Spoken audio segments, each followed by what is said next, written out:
পৰ্বতজোৰাৰ প্ৰতিবাদটো ইতিমধ্যে আমি 4বাৰকৈ ইয়াৰ মেপটো সলনি কৰিলোঁ আৰু তাত ৰাইজৰ কোনো ঘৰ বা কোনো নিজৰ মাটি তেনেকুৱা ইয়াত অহা নাই।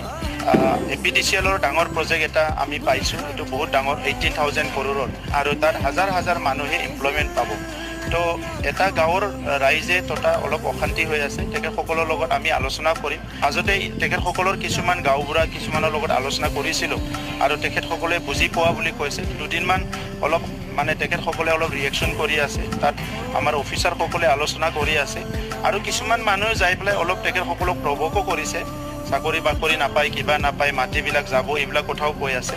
আৰু আপোনালোকে দেখিছে 4 বছৰত আমাৰ চৰকাৰৰ কোনো ইণ্টেনশ্যন নাই, এটা পৰিয়ালকো আমি কষ্ট দিয়াৰ ইণ্টেনশ্যন নাই। আমি শান্তি বিচাৰি অহা চৰকাৰ, আমি শান্তি সম্প্ৰীতি নিৰাপত্তা বিচাৰি অহা চৰকাৰ, গতিকে আমাৰ তৰফৰ পৰা কোনো কষ্ট নাপাব। এই ঘটনাটো ইমান ডাঙৰ ঘটনা।